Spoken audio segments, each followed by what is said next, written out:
You got everything you worked for, and you feel like a stranger to yourself. That is not burnout. That is not ingratitude. There's a specific word for what is happening to you. And the man who invented it was the most powerful person alive when he wrote it down in his private journal about himself. Before I get to the word, I want you to think about the last time you said something at work that landed well and knew in the same moment that it was not quite true. Or the last decision you made based on how it would look rather than whether it was actually right. You probably did not stop and label it. It was one small moment among hundreds, but those moments are the mechanism. That is how the drift works, Kakume. It does not happen through a single bad decision. There is no morning where you wake up and choose to let the title define you. It accumulates. Small adjustment by small adjustment. And one day you look up and the things you worked for, the recognition, the approval, the position, are not things you enjoy anymore. They are things you are afraid to lose. That fear is the tell. The moment external things become things you cannot afford to lose, they own you. You are not hollow because you failed. You built your identity out of materials that were never going to hold. Marcus Aurelius became emperor of Rome at 40. He had spent his entire adult life learning how to think clearly, resist ego, stay himself under pressure.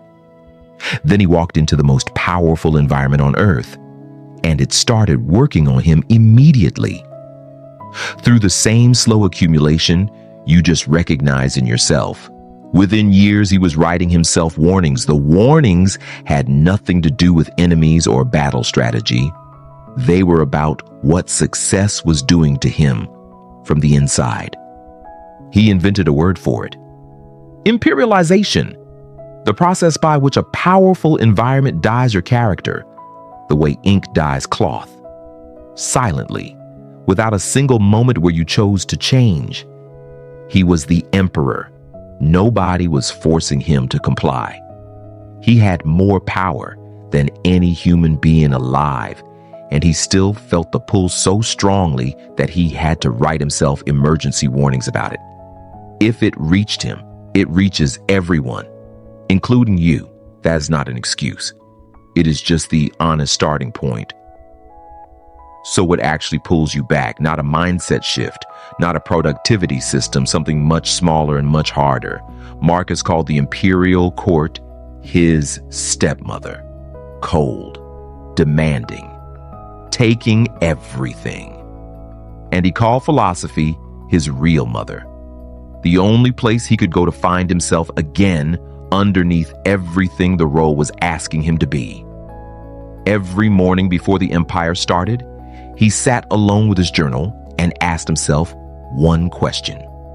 Not, what do I need to accomplish today? Not, what do people need from me? But who was I yesterday? And was that actually me? He was locating himself, making sure the previous day had not taken him somewhere he did not choose to go. He kept returning to one image for what he was trying to protect. An emerald. A stone that holds its color regardless of what surrounds it. Grounded, unchanged by the pressure of the environment pressing in from every direction. Not a metaphor about strength. A metaphor about knowing what color you actually are. Clearly enough that no amount of pressure convinces you otherwise. And then, this is the part that makes his journal different from every philosophy book you have ever read. He is completely honest about failing at it. He catches himself saying things in court that are not quite true. He notices the drift happening and has to pull himself back. At one point, alone at midnight, he looks at his own behavior and writes something that stops everyone who reads it for the first time. What a wretched, whining monkey life. the most powerful man in the world, calling himself a monkey, a man at the end of a bad day, writing with no audience in mind, disgusted with the gap between who he is and who he is trying to be. And then the next morning, he opened the journal again. That is the whole practice. Not achieving some permanent state of integrity, just coming back. One question, one honest answer, 2 minutes. That is the whole thing. Who were you today? In the specific moments that actually mattered. Not who you want to be eventually. Who showed up today? Marcus did this every morning for 19 years. Not because he had it figured out, because without it, the drift always won. Meditations is not a record of a man who solved this. It is a record of a man who refused to stop fighting it. He called himself a monkey in his private journal. And then he got up the next morning and tried again. That is not an inspiring story about a great man. That is just what it looks like to keep finding your way back to yourself, under pressure that never stops pushing you somewhere else. To stop talking about what the good man is like and just be one. Tonight, one question. Who were you today? Start there.